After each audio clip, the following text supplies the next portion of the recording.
Seri kelima buku Xiansu. Istana Pulau Es. Audiobook, novel silat. Cerita, Ho Ping Hu. Bab 36. Mungkin sekali. Engkau cantik jelita, Moi Moi, engkau gagah perkasa dan engkau berhati lembut, engkau berwatak mulia.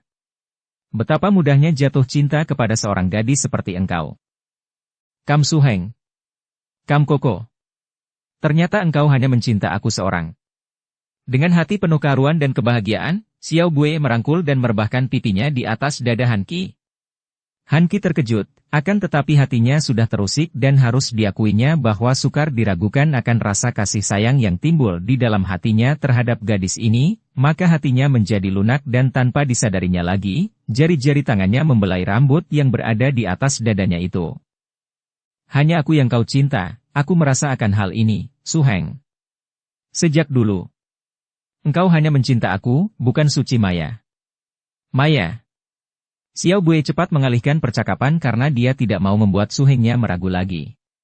Kini, setelah jelas bahwa Su Hengnya hanya mencinta dia seorang, dia pun tidak ragu-ragu untuk segera menyembuhkan Su Hengnya.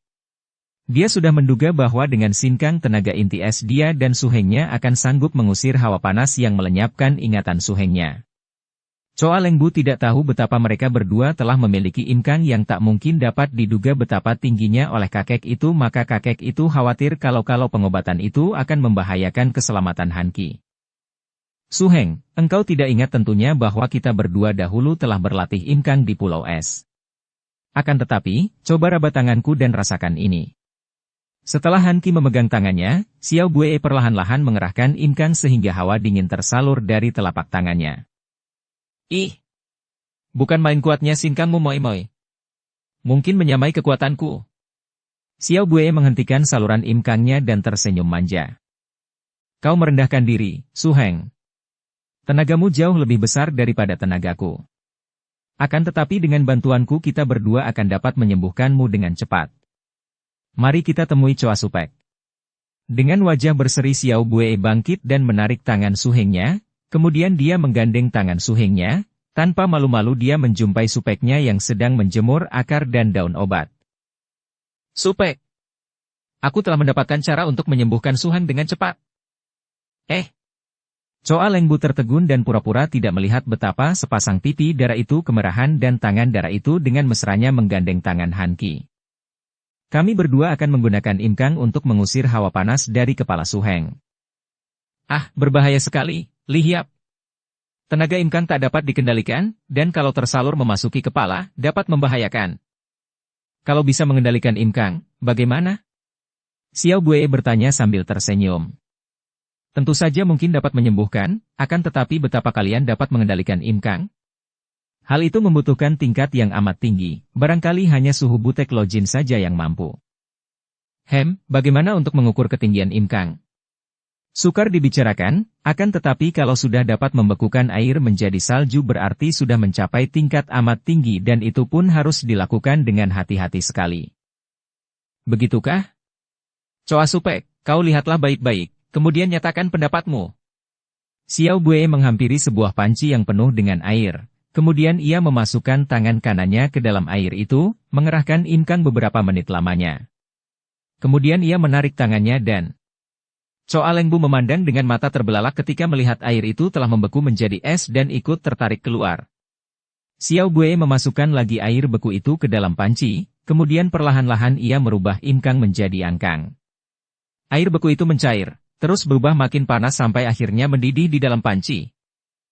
Moi Moi, kau mengagumkan sekali. Han Qi berseru gembira dan dia pun menghampiri sebuah tempayan air, menyodok air dengan tangannya dan begitu tangannya diangkat, air yang berada di telapak tangannya telah membeku, jauh lebih cepat dari yang dilakukan Xiao Bue tadi. Kedua kaki Choa Lengbu menggigil saking tegang dan kagetnya, dan tak terasa lagi kedua lututnya ditekuk dan dia telah berlutut sambil berkata, "Ya Tuhan, selama ini kedua mataku seperti buta, tidak melihat bahwa Jiwi adalah orang-orang muda yang memiliki ilmu kepandaian seperti malaikat." Xiao Bue meloncat dan menarik lengan kakek itu, memaksanya bangkit. Choa Supek, apa-apaan ini? Aku hanya ingin mendengar pendapatmu, bagaimana? Apakah kami berdua cukup kuat untuk menggunakan imkang mengusir hawa panas yang melenyapkan ingatan Su Heng? Choa Lengbu mengangguk-angguk, menelan ludah, masih terpesona, akhirnya ia menghela napas dan berkata, "Kalau aku tahu bahwa kalian memiliki imkang sehebat itu, tentu saja boleh dilakukan. Hanya kalian harus berhati-hati benar, karena sedikit saja mengalami kekagetan dan gangguan, bisa menimbulkan bahaya. Syaraf di kepala amatlah halusnya, dan sedikit gangguan saja membahayakan nyawa. Aku ingin Su Heng segera sembuh. Biarlah kami melakukannya di dalam pondok dan harap Supek suka menjaga di luar pondok agar tidak terjadi gangguan." "Baiklah, kalian adalah dua orang muda yang amat luar biasa. Sungguh hampir aku tak dapat percaya. Choa Supek, kami adalah murid-murid Bukek Xiansu, penghuni Istana Pulau Es. Bertahun-tahun kami melatih imkang di Pulau Es, apa anehnya kalau kami memiliki keahlian dalam menyalurkan hawa sakti yang membekukan air?" Sepasang mata Choa Lengbu terbelalak. "Murid-murid? Manusia dewa itu. Dan aku telah membiarkan diri kau sebut Supek? Betapa menggelikan dan memalukan. Ai, setua ini masih tolol. Sudah, Supek. Harap suka menjaga di luar, kami hendak mulai sekarang juga. Marilah, Koko." Hanki hanya tersenyum dan mengikuti gadis itu memasuki pondok. Sebetulnya dia masih belum percaya bahwa dia menderita sakit, dan hanya mengira bahwa kehilangan ingatan adalah karena suatu sebab yang mungkin diketahui oleh kakak angkatnya, Bukok Tai, Koksu Negara Sung. Akan tetapi menyaksikan kegembiraan dan harapan Xiao Bue, dia tidak tega untuk menolak. Pula, bermain-main dengan tenaga imkang itu apa sih bahayanya? Xiao Bue menutupkan daun pintu pondok, kemudian duduk bersila saling berhadapan dengan Hanki. Sejenak mereka saling pandang, Hanki tersenyum seperti melihat kelakuan seorang anak kecil yang mengajaknya bermain-main, sebaliknya Xiao Bue memandang dengan sungguh-sungguh dan berkata, "Koko, percaya atau tidak bahwa engkau terkena hawa beracun yang melenyapkan atau menutupi ingatanmu, namun engkau sendiri sudah yakin bahwa ingatanmu hilang dan engkau tidak dapat mengingat akan keadaanmu sebelum engkau menjadi adik angkat Koksu Bukok Tai itu. Apapun yang menjadi sebabnya, sudah jelas bahwa ingatanmu hilang dan kita harus berusaha untuk menyembuhkanmu. Choa Supek adalah seorang ahli yang berpengalaman, maka aku percaya bahwa hawa panas beracun telah membuatmu kehilangan ingatan. Oleh karena itu, harap engkau bersungguh-sungguh bersamaku menyatukan imkang, kau kendalikan baik-baik untuk mengusir hawa panas beracun yang menggelapkan ingatanmu itu. Maukah engkau?" Hanki tersenyum dan melihat bahwa pemuda itu agaknya masih meragu. Xiao Bue cepat berkata, "Demi cintaku kepadamu, dan demi cintamu kepadaku. Kam Koko, maukah engkau bersungguh-sungguh melakukan usaha ini? Kalau kau anggap ringan keadaanmu, biarlah demi untuk membahagiakan hatiku. Maukah?" Hati Hanki menjadi terharu. Dalam sinar matanya, dalam getaran suaranya, gadis ini jelas menunjukkan hati kasih sayang yang luar biasa terhadap dirinya. Sampai bagaimanapun, dia tidak tega untuk mengecewakan hati gadis sebaik ini. "Baiklah, Moi Moi. Nah, mari kita mulai. Bagaimana engkau hendak membantuku? Ulurkan kedua lenganmu kepadaku, Koko." Hanki yang duduk bersila menyodorkan kedua lengannya dan Xiao Bue juga melakukan hal yang sama sehingga dua pasang telapak tangan bertemu. Pertama-tama, terasa oleh Hanki getaran hangat dan mesra dari telapak tangan gadis itu, getaran yang didorong oleh hati yang mencinta. Kemudian Xiao Bue berkata, karena dia maklum bahwa biarpun ilmu kepandaiannya masih dikuasainya secara praktek, namun pemuda itu sudah lupa sama sekali akan teori-teorinya. "Setelah aku menyalurkan imkang, kau sambutlah tenaga saktiku, kerahkan tenagamu sendiri sehingga tenaga imkang kita menjadi kuat dan menjadi satu di dalam tubuhmu.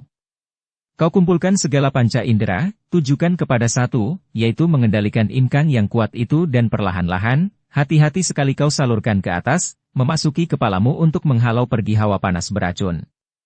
Akan tetapi hati-hatilah, Koko dan jangan pedulikan segala gangguan, karena kalau sampai gerakan hawa imkang di kepalamu itu mengalami gangguan, bisa membahayakan dirimu.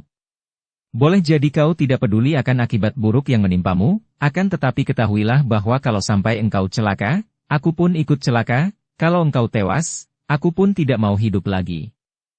Berarti engkau tidak hanya menjaga keselamatanmu akan tetapi juga keselamatanku. Nah, aku mulai."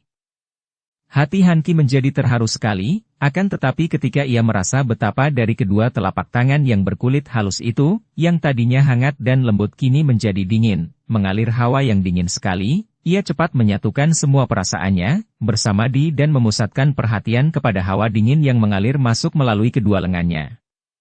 Dia menerima hawa itu, menyatukan dengan hawa imkang yang ia kerahkan dari pusar, kemudian dengan perhatian penuh ia mengendalikan hawa itu, perlahan-lahan seperti uap yang meraba-raba dan mencari-cari, mulai menyalurkannya ke atas.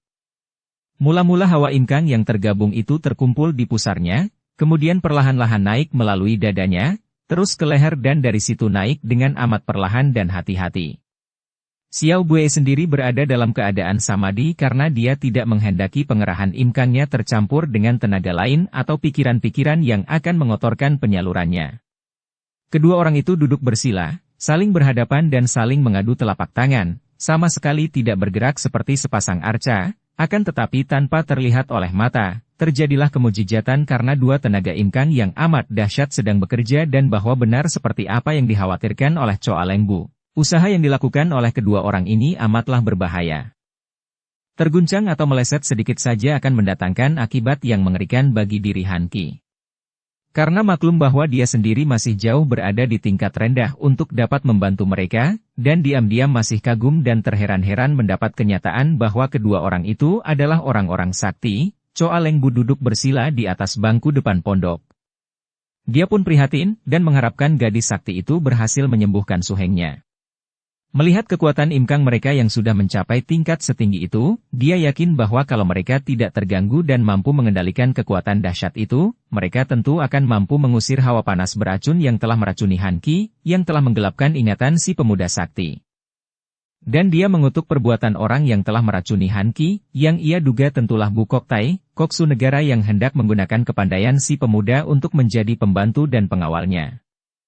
Hanya dia masih heran bagaimana seorang yang sedemikian saktinya dapat diperdaya dan diminumi racun perampas ingatan. Tiba-tiba Choa Leng Bu tersentak kaget. Sudah ada 4 jam lebih dia duduk menjaga, matahari sudah naik tinggi dan kini dia melihat bayangan 4 orang datang ke tempat itu. Karena tidak ingin 2 orang muda di dalam pondok terganggu, cepat dia turun dari bangku dan berjalan menyambut 4 orang itu.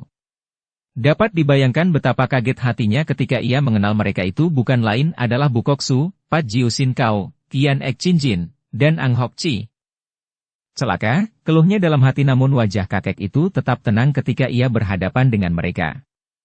Choa Leng Bu menjura dengan hormat kepada mereka lalu berkata, "Selamat datang, Bu Koksu. Apakah engkau hendak menangkap aku? Silakan, aku menyerah karena aku memang merasa telah membuat kacau di Xian yang dahulu." Bu Koksu tertawa. "Hahaha, siapa butuh orang macam engkau? Aku ingin melihat siapa yang berada di dalam pondok itu." "Bu Koksu, di sana terdapat seorang yang sedang sakit, harap engkau tidak mengganggunya." "Orang sakit?" Bu Koksu mengerutkan alisnya yang tebal. Beranikah engkau membohongiku bahwa di sana terdapat Kam Han Qi dan Hu Xiao Bue?" Choa Leng Bu maklum bahwa membohong pun tiada gunanya. "Benar, akan tetapi Kam Tai Hiap sedang sakit, sedangkan Huli Hiap sedang merawatnya." "Hahaha, kau maksudkan sedang berusaha memulihkan ingatan Kam Han Qi? Orang Shichoa, aku sudah tahu siapa engkau. Engkau adalah seorang ahli pengobatan yang tentu berusaha menyembuhkan Kam Han Qi. Kami datang untuk menangkap mereka." "Bu Koksu, apakah kesalahan mereka?" Choa Leng Bu sengaja mencari bahan percakapan untuk mengulur waktu, untuk memberi kesempatan kepada kedua orang itu menyelesaikan pengobatan. Kalau belum selesai dan terganggu, nyawa Kam Han Qi terancam bahaya maut. "Engkau mau tahu? Kam Han Qi telah menjadi pengkhianat dan harus ditangkap. Sedangkan gadis itu adalah putri mendiang Hu Teksan, seorang panglima yang memberontak. Dia harus ditawan dan dihukum pula. Bu Koksu, harap kau tunggu sebentar sampai mereka selesai dengan pengobatan mereka. Kalau terganggu, keadaan Kam Tai Hiap berbahaya sekali. Bukankah dia itu adalah adik angkatmu sendiri yang sudah banyak berjasa terhadapmu? Apakah engkau tega untuk mencelakainya? Jangan banyak cakap. Minggirlah." "Bu Koksu, harap engkau orang tua yang sudah banyak pengalaman hidup, menaruh kasihan kepada 2 orang muda yang tidak berdosa.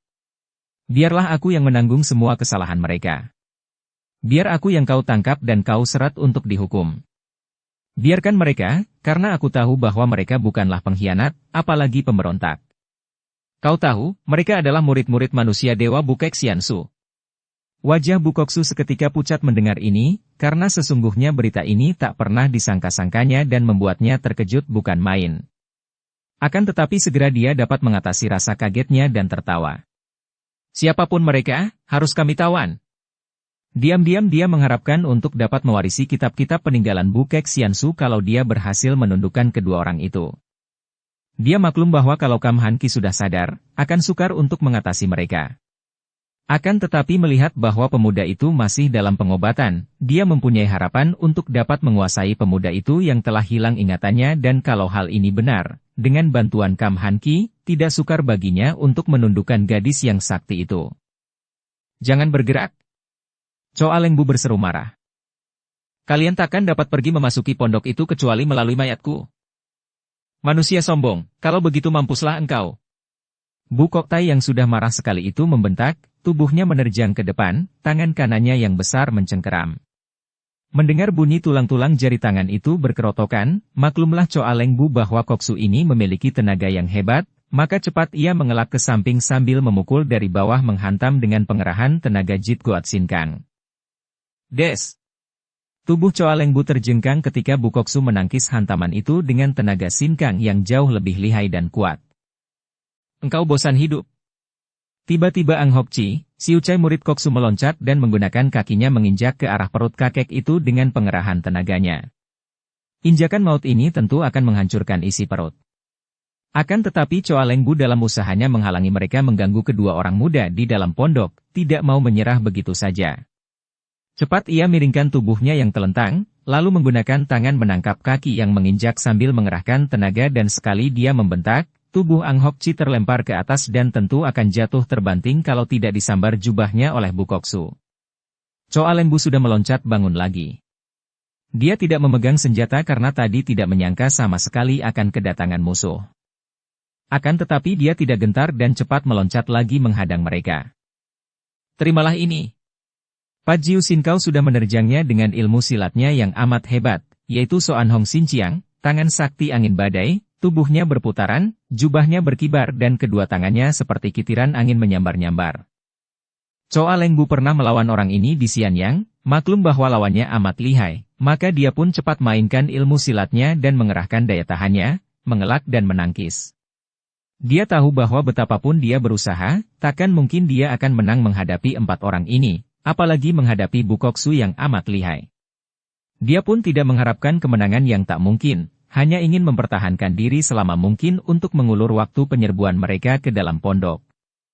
Tiba-tiba Pat Jiu Sin Kau yang tubuhnya berputaran ini berjongkok, mulutnya mengeluarkan suara dalam, dan kedua tangannya mendorong ke atas, ke arah lawan. Itulah Tai Lekang yang amat dahsyat. Choa Leng Bu maklum bahwa terkena hawa dorongan ini, dia tentu akan roboh. Maka dia pun lalu mengerahkan tenaga sekuatnya. Des! Tenaga Pat Jiu Sin Kau berimbang dengan tenaga Jit Goat Sin Kang yang dimiliki Choa Leng Bu, akan tetapi karena pada saat itu Choa Leng Bu sudah nekat dan mati-matian hendak melindungi kedua orang muda itu, tenaganya bertambah dan tubuh Pat Jiu Sin Kau terpental ke belakang dan terguling-guling. Akan tetapi Choa Leng Bu sendiri terhuyung ke belakang. Cering-cering. Sing! Sinar gemerlapan menyambar ke arah Choa Leng Bu. Kakek ahli obat ini terkejut sekali, berusaha menghindarkan diri dari sambaran golok besar di tangan Bu Koksu, akan tetapi gerakan Bu Koksu amat dahsyat. Cerak! Pundak Choa Leng Bu terbabat putus. Namun Choa Leng Bu seolah-olah tidak merasakan nyeri pada pundaknya yang sudah buntung itu, dia meloncat bangun lagi dan menerjang Tian Ek Chin Jin yang sudah lari hendak menghampiri pondok.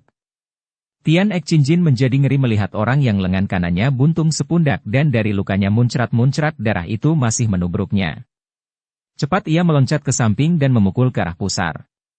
Namun, Choa Leng Bu tidak mempedulikan pukulan itu, bahkan membarengi dengan hantaman ke arah kepala Tian Ek Chin Jin dengan tangan kirinya. Tian Ek Chin Jin terkejut dan kepalanya tentu akan terkena hantaman yang dapat mengakibatkan maut kalau saja pada saat itu tidak datang sinar gemerlapan golok besar Bu Koksu yang menyambar dari belakang. Krot! Lengan kiri Choa Leng Bu kembali terbabat buntung sebatas siku. Dan pusarnya masih terkena hantaman Tian Ek Chin Jin yang membuat tubuhnya terjengkang. Biarpun kedua lengannya telah buntung, tidak pernah terdengar keluhan keluar dari mulut kakek yang gagah perkasa ini. Bahkan kini dia sudah meloncat bangun lagi, dengan mata terbelalak penuh keberanian dia sudah menyerbu ke depan Bukoksu yang menyambutnya dengan sambaran goloknya, sekali ini mengenai leher Choa Lengbu. Robohlah tubuh kakek gagah perkasa itu dengan kedua lengan dan kepala terpisah dari badan, tewas seketika dalam keadaan mengerikan. Bukoksu menyarungkan goloknya, memandang ke arah Choa Lengbu, menghela napas dan berkata, "Seorang yang gagah perkasa. Sayang orang seperti ini tidak pernah menjadi pembantuku." Ia lalu membalikkan tubuhnya dan memberi isyarat kepada para pembantunya untuk berjaga di luar. "Biarkan aku sendiri yang menghadapi mereka," katanya karena dia maklum bahwa kalau Kam Han Ki masih hilang ingatan, pemuda itu hanya dapat dikuasai olehnya. Sebaliknya kalau keadaan menjadi berubah, hanya dia seoranglah yang akan dapat mengimbangi mereka yang amat lihai, sedangkan 3 orang pembantunya itu takkan ada gunanya. Dia melangkah ke depan pintu pondok, berhenti dan berseru nyaring. "Kam Xiaote, aku datang." Tidak ada jawaban dari dalam pondok. Tentu saja suaranya yang nyaring itu terdengar oleh Xiao Bue yang menjadi terkejut bukan main. Akan tetapi gadis ini menekan perasaannya.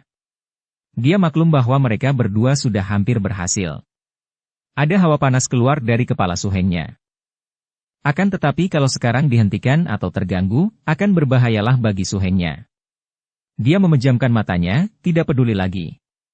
Kalau harus mati, dia rela mati bersama suhengnya yang tercinta. Pintu pondok terdorong terbuka dari luar.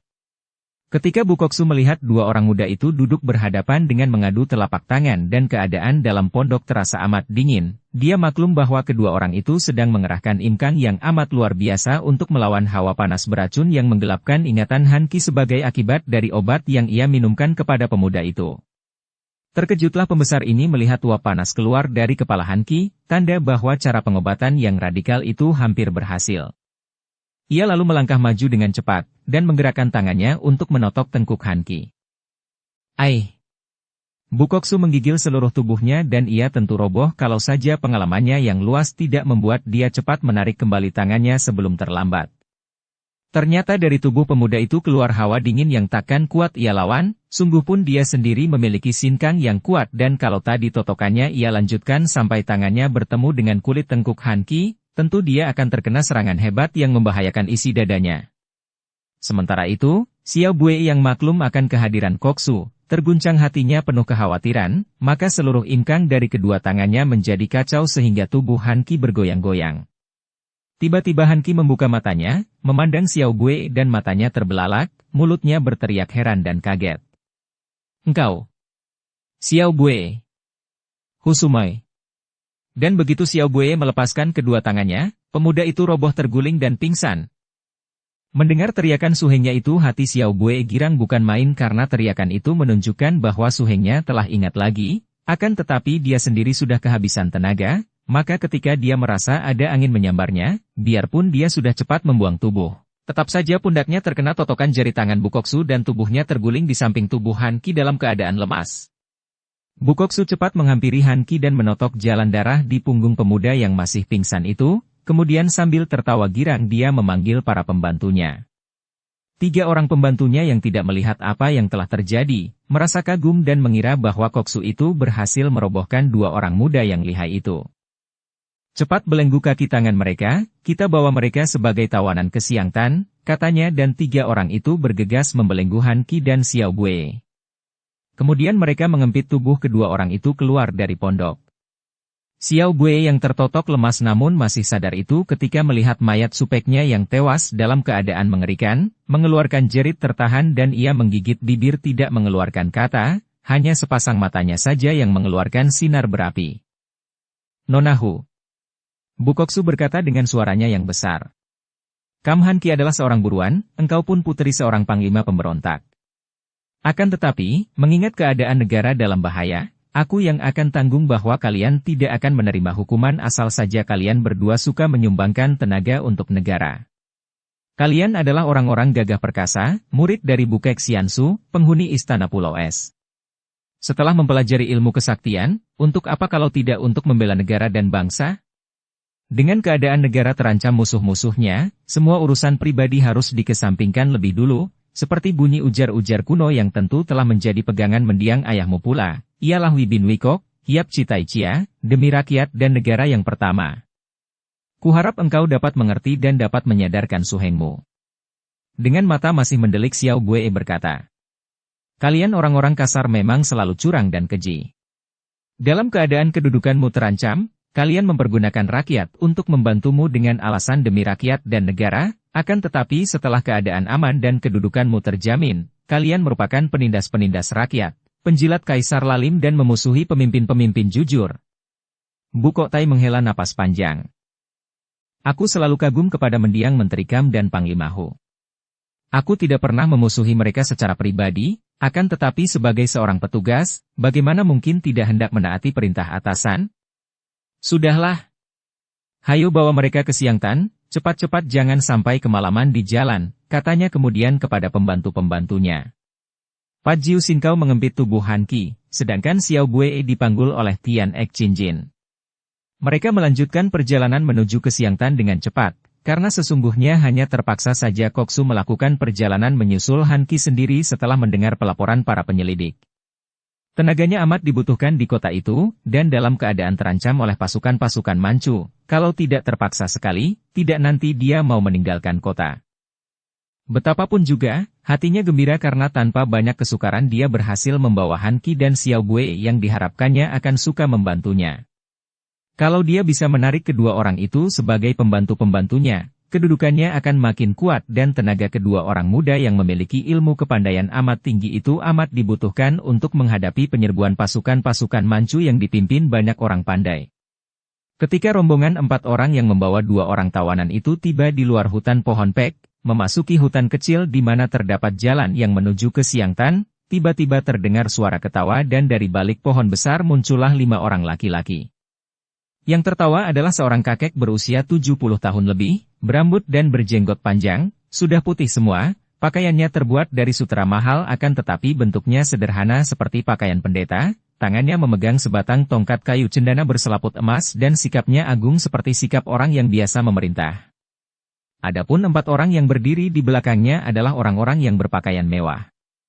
Dapat dibayangkan betapa kaget hati Bu Koksu ketika mengenal kakek itu yang bukan lain adalah Pek Mao Sengjin, Koksu dari kerajaan Yuchen, sedangkan para pengikutnya itu adalah Suma Hoat, Panglima Deluba yang brewok bermata lebar dan bertubuh tinggi besar, Tai Lek Xiao Hut yang gendut pendek dan tertawa-tawa, dan seorang Yuchen yang berpakaian indah dan berwajah tampan, yaitu Pangeran Hanu yang memiliki kedudukan penting di kerajaan Yuchen. Hahaha, sungguh lucu dan aneh. Bu Koksu sebagai pimpinan tertinggi pada saat ini dalam benteng pertahanan di Xiangtan, kiranya masih sempat berkeliaran di dalam hutan. Pek Mao Sengjin mengejek sungguh pun dia mengangkat kedua tangan di depan dada sebagai penghormatan.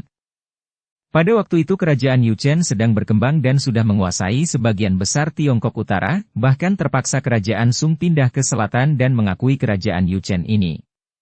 Untuk ikatan persahabatan, bahkan Putri Sung Hongkui telah diserahkan untuk menjadi istri Pangeran Danu sebagaimana telah diceritakan di bagian depan cerita ini. Akan tetapi, hanya pada lahirnya saja kedua kerajaan ini bersahabat, sebetulnya di dalam hatinya saling menganggap musuh besar. Bu Koksu cepat membalas dengan penghormatan selayaknya, kemudian menjawab dengan suara halus namun mengandung ejekan balasan pula. Selamat berjumpa, Pek Mao Sengjin.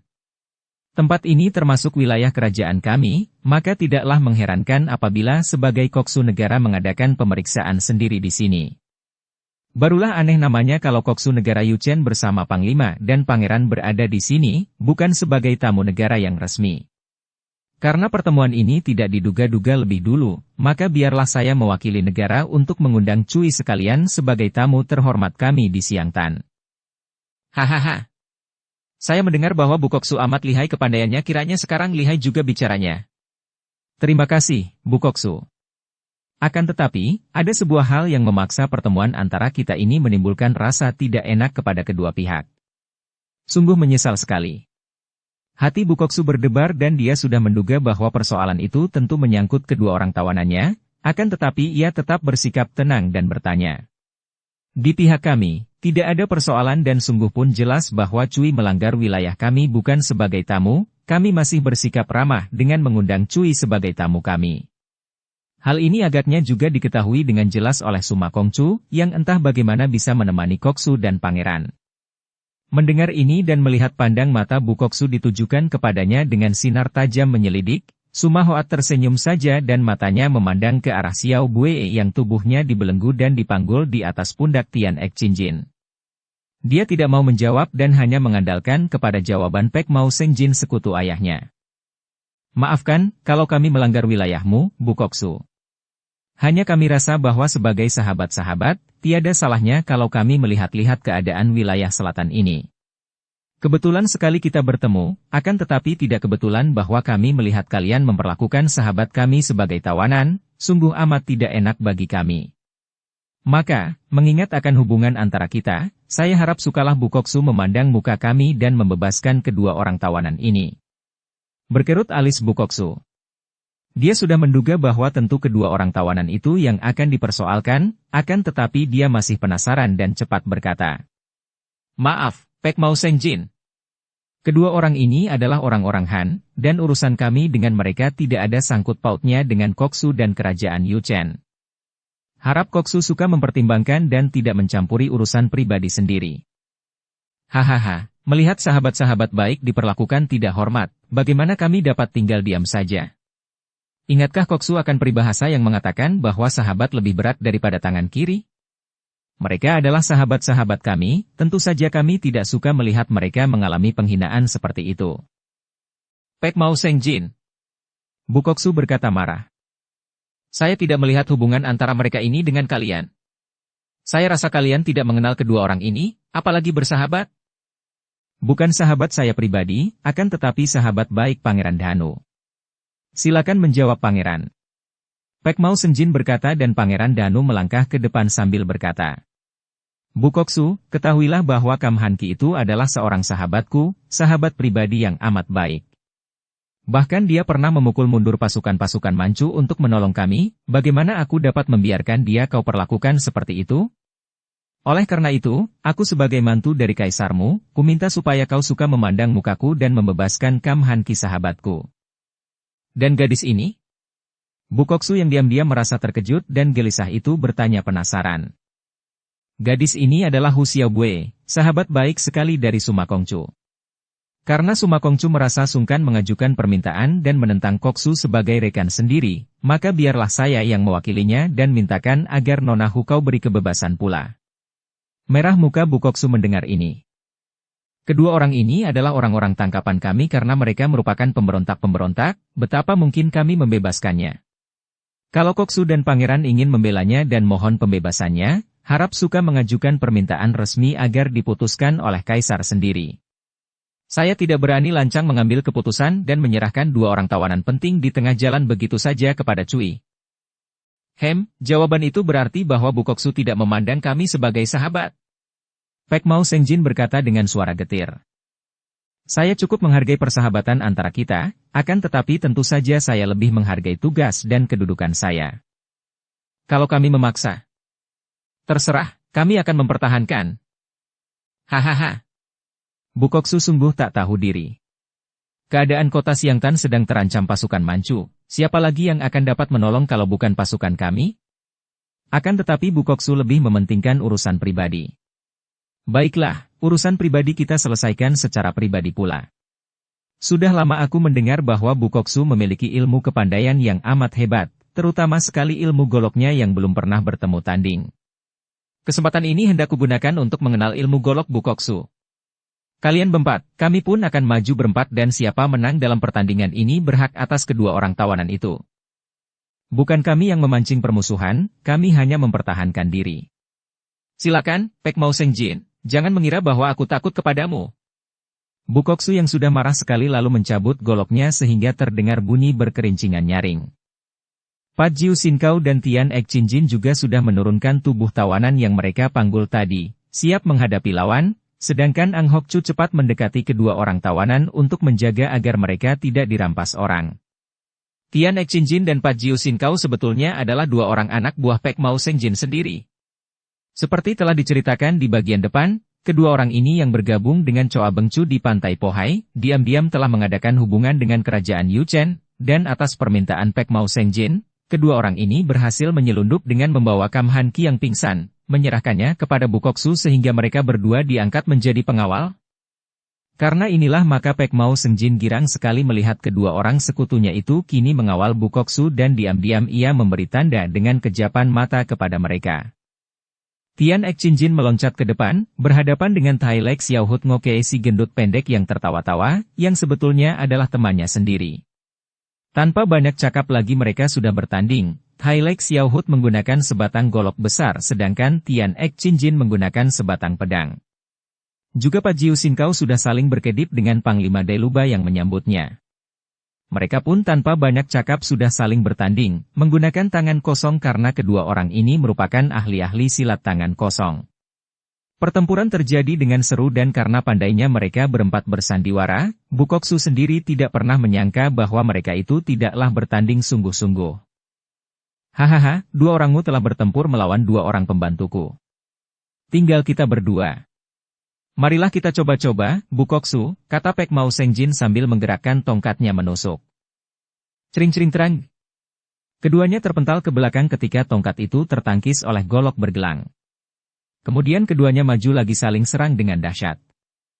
Gerakan Bukoksu amat dahsyat dan kuat, goloknya mengeluarkan bunyi mengerikan dan golok yang berat itu diputar sampai berubah menjadi segulung sinar menyilaukan mata. Namun gerakan tongkat di tangan Pek Mao Senjin lebih cepat lagi. Tampak sinar keemasan bergulung-gulung menyelubungi gulungan sinar golok, bahkan dalam hal tenaga sinkang, tingkat Pek Mao Senjin masih lebih tinggi sehingga lewat 40 jurus, Bukoksu selalu terdesak dan terhimpit. Ang Hokchi yang sedang gelisah menyaksikan betapa Bukoksu dan dua orang pengawalnya terdesak, mengambil keputusan untuk membunuh saja dua orang tawanan yang berbahaya itu. Dia sudah mencabut goloknya, langsung dia bacokkan ke arah leher Kam Han Ki. Trang! Ang Hokchi terkejut dan melompat mundur, memandang Suma Hoat yang sudah menangkis goloknya dengan pedang. Suma Kongcu, apa yang kau lakukan ini? Apakah engkau hendak memberontak dan membela musuh? Suma Hoat tersenyum. Orang Xiang, ini bukan urusan negara, melainkan urusan pribadi. Sudah dijanjikan bahwa siapa yang keluar sebagai pemenang, berhak atas diri kedua orang tawanan ini. Mengapa engkau hendak bersikap curang dan membunuh tawanan? Bagus. Ayahmu tentu akan senang sekali mendengar akan pengkhianatanmu ini. Ang Hokchi memaki dan menyerang dengan golok menyambar ke arah leher Suma Hoat, sedangkan tangan kirinya melancarkan pukulan dengan tenaga Jit Goat Sinkang ke arah dada Suma Hoat. Ceringgi. Duh. Tubuh Ang Hokchi terlempar ke belakang, ketika goloknya tertangkis oleh pedang Suma Hoat, sedangkan pukulan dengan tenaga Jit Goat Sinkang tadi ditangkis pula oleh Suma Hoat dengan ilmu yang sama, akan tetapi jauh lebih kuat. Hal ini dapat dimengerti karena kalau Ang Hokchi memperoleh ilmu Jit Goat Sinkang dari hasil curian ketika dia menyelundup ke lembah orang kusta, adalah Suma Hoat menerima gembengan langsung dari Butek Lojin, bahkan dia merupakan murid terpandai. Dengan pedangnya, Suma Hoat mematahkan belenggu yang mengikat kaki tangan Xiao Bue dan membebaskan totokannya. Terima kasih, ternyata engkau seorang sahabat yang baik, Suma Hoat. Xiao Bue berkata singkat lalu meloncat mendekati suhengnya yang masih pingsan, membukakan belenggu kaki tangan Han Ki dan membebaskan totokan. Akan tetapi Han Ki masih pingsan, bukan karena totokan melainkan karena guncangan ketika pengobatan hampir berakhir tadi. Cepat Xiao Bue menempelkan kedua telapak tangannya ke dada pemuda itu dan perlahan-lahan ia menyalurkan hawa sinkang ke dalam tubuh suhengnya dengan amat hati-hati. Ang Hokchi sudah menerjang lagi, disambut oleh pedang Suma Hoat. Karena pemuda yang berjuluk Jai Huasian ini memiliki tingkat kepandaian yang jauh lebih tinggi, dengan mudah ia mempermainkan Ang Hokchi sambil tertawa-tawa. Suma Kongsu, bunuh saja tikus itu. Tiba-tiba terdengar suara Pek Mao Senjin. Dan aku yang akan membunuh tikus besar ini. Suma Hoa terkejut dan ragu-ragu. Biarpun dia harus mentaati perintah ayahnya yang bersekutu dengan kerajaan Yuchen, akan tetapi kalau harus membunuh seorang yang setia kepada kerajaan Sung, hatinya masih merasa berat. Dan ketika ia menoleh, ia melihat betapa Bukoksu terhimpit bahaya oleh tongkat di tangan Pek Mao Senjin yang kini jelas bukan hanya memperoleh kemenangan untuk memperebutkan kedua orang tawanan, melainkan berniat membunuh Bukoksu. Ini hebat, pikir Suma Hoat yang menjadi bingung, tidak tahu harus berbuat apa. Ketika ia memutar pedang menahan serangan-serangan golok lawan dan menoleh ke arah Pajiu Sinkau dan Tian Ek Chinjin yang melawan Panglima Deluba dan Tai Lek Xiaohut, dia mendapat kenyataan bahwa pertempuran masih berlangsung, seru, dan bahwa mereka itu ternyata hanya seperti sedang berlatih saja. Suma Hoat amat cerdik, maka mengertilah dia bahwa dua orang pengawal dan pembantu Bukoksu itu ternyata adalah anak buah Yu Chen pula. Diam-diam ia mengkhawatirkan keselamatan Bukoksu. Betapapun juga, dia tahu betul bahwa Bukoksu adalah seorang yang amat setia kepada negara, seorang pahlawan sejati yang menjuruskan segala perbuatannya demi kepentingan kerajaan Sung. Dia masih terus mempermainkan Ang Hokchi, tidak mau membunuhnya karena hendak melihat bagaimana perkembangan pertandingan antara kedua orang guru negara itu. Dia merasa serba salah karena untuk membantu Bukoksu, berarti dia menentang Yu Chen dan hal ini tentu tidak akan disetujui ayahnya. Sebaliknya, untuk membantu Pek Mao Sengjin, hati nuraninya tidak mengizinkan. Selain itu, dia maklum pula bahwa ilmu kepandaian Pek Mao Sengjin amat tinggi, tidak hanya lebih tinggi daripada kepandaian Bukoksu, juga lebih tinggi daripada tingkat kepandaiannya. Belum lagi diingat bahwa di situ terdapat Panglima Deluba, Pajiu Sinkau, Tai Lek Xiaohut, dan Tian Ek Chinjin yang ternyata adalah kaki tangan Pek Mao Sengjin. Dia tidak berdaya dan hanya menonton sambil menahan serangan golok Ang Hokchi seenaknya.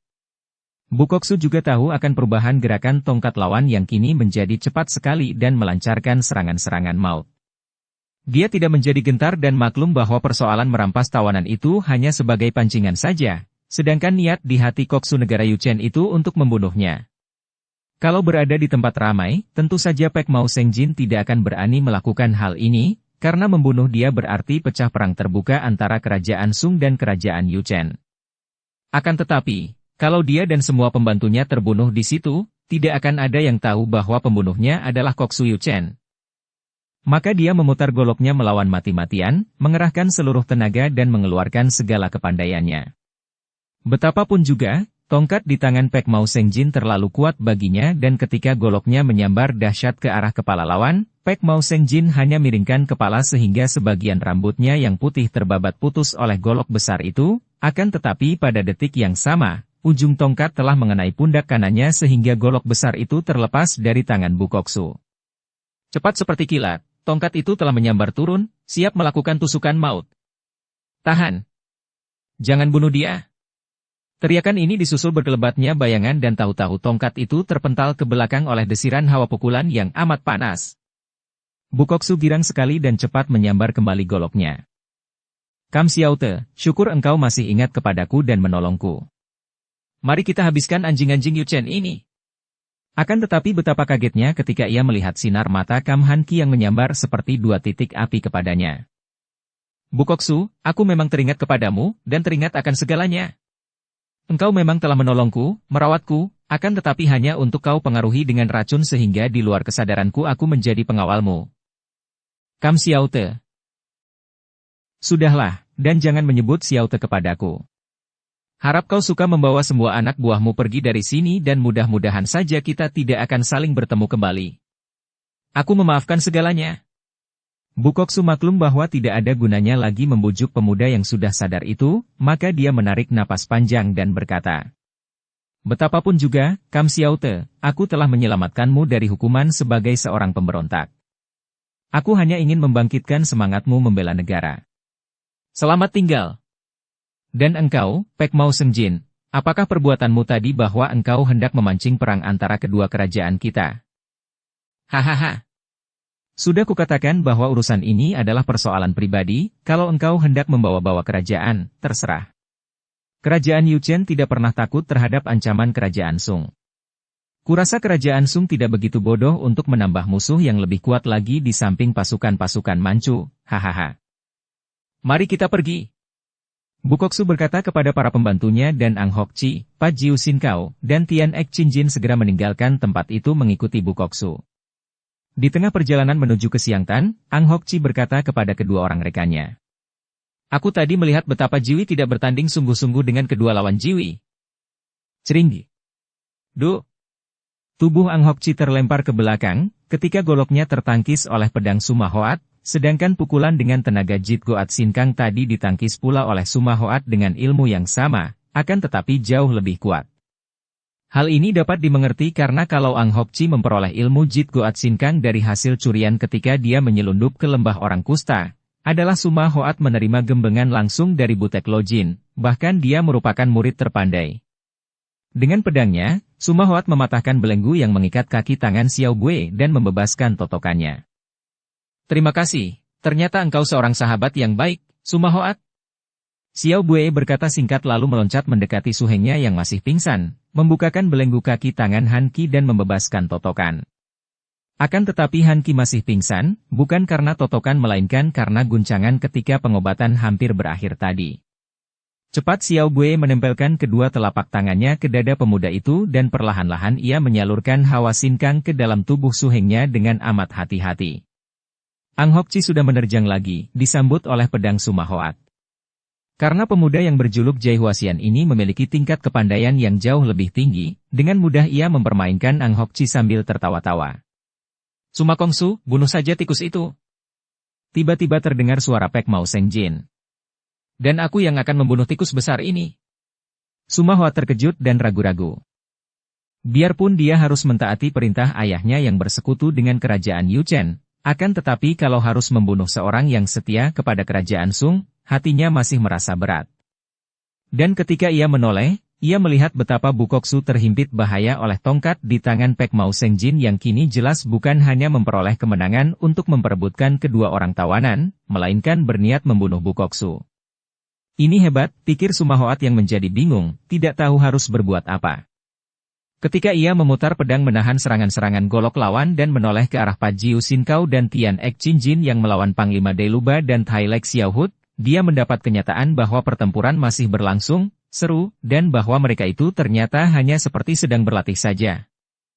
Suma Hoat amat cerdik, maka mengertilah dia bahwa dua orang pengawal dan pembantu Bukoksu itu ternyata adalah anak buah Yuchen pula. Diam-diam ia mengkhawatirkan keselamatan Bukoksu. Betapapun juga, dia tahu betul bahwa Bukoksu adalah seorang yang amat setia kepada negara, seorang pahlawan sejati yang menjuruskan segala perbuatannya demi kepentingan kerajaan Sung. Dia masih terus mempermainkan Ang Hokchi, tidak mau membunuhnya karena hendak melihat bagaimana perkembangan pertandingan antara kedua orang guru negara itu. Dia merasa serba salah karena untuk membantu Bukoksu, berarti dia menentang Yuchen dan hal ini tentu tidak akan disetujui ayahnya. Sebaliknya, untuk membantu Pek Mao Sengjin, hati nuraninya tidak mengizinkan. Selain itu, dia maklum pula bahwa ilmu kepandaian Pek Mao Sengjin amat tinggi, tidak hanya lebih tinggi daripada kepandaian Bukoksu, juga lebih tinggi daripada tingkat kepandaiannya. Belum lagi diingat bahwa di situ terdapat Panglima Dailuba, Pajiu Sinkau, Tai Lek Xiaohut, dan Tian Ek Chinjin yang ternyata adalah kaki tangan Pek Mao Sengjin. Dia tidak berdaya dan hanya menonton sambil menahan serangan golok Ang Hokchi seenaknya. Bukoksu juga tahu akan perubahan gerakan tongkat lawan yang kini menjadi cepat sekali dan melancarkan serangan-serangan maut. Dia tidak menjadi gentar dan maklum bahwa persoalan merampas tawanan itu hanya sebagai pancingan saja, sedangkan niat di hati Koksu negara Yuchen itu untuk membunuhnya. Kalau berada di tempat ramai, tentu saja Pek Mao Sengjin tidak akan berani melakukan hal ini, karena membunuh dia berarti pecah perang terbuka antara kerajaan Sung dan kerajaan Yuchen. Akan tetapi, kalau dia dan semua pembantunya terbunuh di situ, tidak akan ada yang tahu bahwa pembunuhnya adalah Koksu Yuchen. Maka dia memutar goloknya melawan mati-matian, mengerahkan seluruh tenaga dan mengeluarkan segala kepandaiannya. Betapapun juga, tongkat di tangan Pek Mao Sengjin terlalu kuat baginya dan ketika goloknya menyambar dahsyat ke arah kepala lawan, Pek Mao Sengjin hanya miringkan kepala sehingga sebagian rambutnya yang putih terbabat putus oleh golok besar itu, akan tetapi pada detik yang sama, ujung tongkat telah mengenai pundak kanannya sehingga golok besar itu terlepas dari tangan Bukoksu. Cepat seperti kilat, tongkat itu telah menyambar turun, siap melakukan tusukan maut. Tahan! Jangan bunuh dia! Teriakan ini disusul berkelebatnya bayangan dan tahu-tahu tongkat itu terpental ke belakang oleh desiran hawa pukulan yang amat panas. Bukoksu girang sekali dan cepat menyambar kembali goloknya. Kam Xiaote, syukur engkau masih ingat kepadaku dan menolongku. Mari kita habiskan anjing-anjing Yuchen ini. Akan tetapi betapa kagetnya ketika ia melihat sinar mata Kam Han Qi yang menyambar seperti dua titik api kepadanya. Bukoksu, aku memang teringat kepadamu, dan teringat akan segalanya. Engkau memang telah menolongku, merawatku, Akan tetapi hanya untuk kau pengaruhi dengan racun sehingga di luar kesadaranku aku menjadi pengawalmu. Kam Xiaote. Sudahlah, dan jangan menyebut Xiaote kepadaku. Harap kau suka membawa semua anak buahmu pergi dari sini dan mudah-mudahan saja kita tidak akan saling bertemu kembali. Aku memaafkan segalanya. Bukoksu maklum bahwa tidak ada gunanya lagi membujuk pemuda yang sudah sadar itu, maka dia menarik napas panjang dan berkata, betapapun juga, Kam Xiaote, aku telah menyelamatkanmu dari hukuman sebagai seorang pemberontak. Aku hanya ingin membangkitkan semangatmu membela negara. Selamat tinggal. Dan engkau, Pek Mao Sengjin, apakah perbuatanmu tadi bahwa engkau hendak memancing perang antara kedua kerajaan kita? Hahaha. Sudah kukatakan bahwa urusan ini adalah persoalan pribadi, kalau engkau hendak membawa-bawa kerajaan, terserah. Kerajaan Yuchen tidak pernah takut terhadap ancaman kerajaan Sung. Kurasa kerajaan Sung tidak begitu bodoh untuk menambah musuh yang lebih kuat lagi di samping pasukan-pasukan Manchu, hahaha. Mari kita pergi. Bukoksu berkata kepada para pembantunya dan Ang Hokchi, Pat Jiu Sin Kao, dan Tian Ek Chin segera meninggalkan tempat itu mengikuti Bukoksu. Di tengah perjalanan menuju ke Xiangtan, Ang Hokchi berkata kepada kedua orang rekannya. Aku tadi melihat betapa Jiwi tidak bertanding sungguh-sungguh dengan kedua lawan Jiwi. Pat Jiu Sin Kao dan Tian Ek Chin terkejut, akan tetapi sambil tertawa Pat Jiu Sin Kao berkata. Kami sendiri tidak mengerti, Ang Xiu Cai. Jelas bahwa kalau mereka menghendaki, kami tidak akan menang.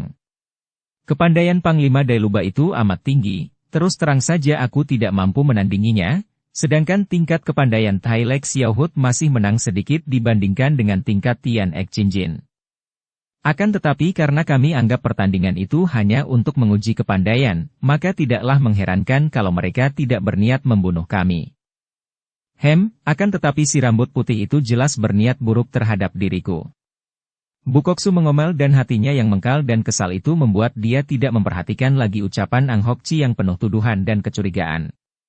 Sementara itu, Kam Hanki memandang Sumoynya yang kini berdiri di sampingnya, berkata, sekarang aku ingat semua, Sumoy.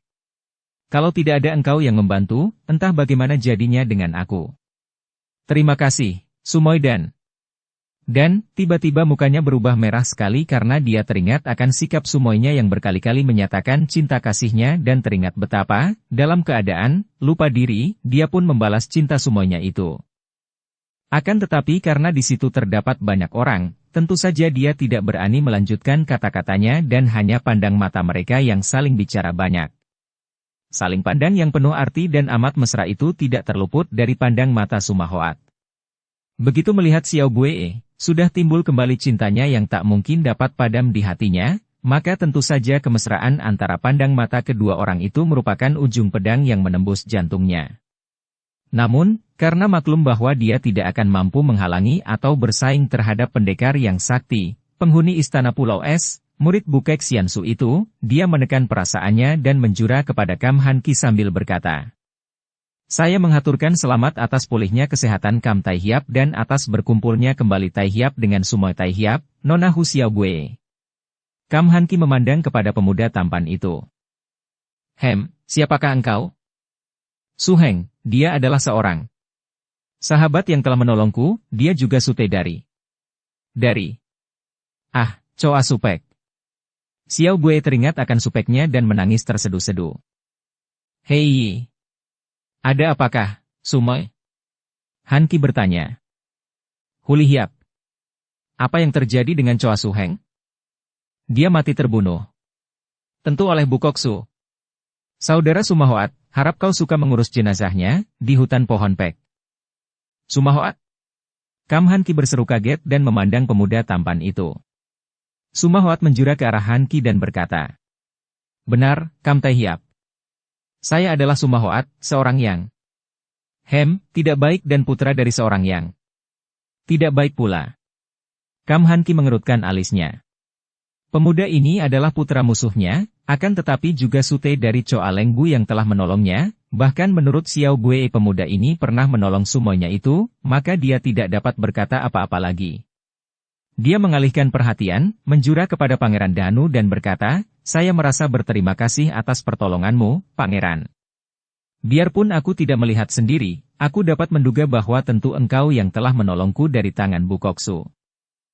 Ah, di antara orang sendiri perlu apa menyebut-nyebut tentang pertolongan, Tai Hiap? Kebetulan sekali kami lewat di sini dan menyaksikan engkau dan Huli Hiap ditawan Bu Koksu, maka kami turun tangan menentangnya, kata Pek Mao Sengjin. Kam Han Ki memandang kakek berambut putih itu dan berkata, agaknya semua orang telah mengenal aku, akan tetapi aku sendiri tidak mengenal orang, kecuali Pangeran Danu. Siapakah Lo Cian Pue? Kam Tai Hiap, dia adalah Pek Mao Sengjin, koksu kerajaan kami. Pangeran Danu memperkenalkan. Kam Han Ki mengangguk-angguk, memandang tajam kemudian berkata. Sudah lama saya mendengar nama Pek Mao Sengjin, koksu negara Yuchen yang terkenal.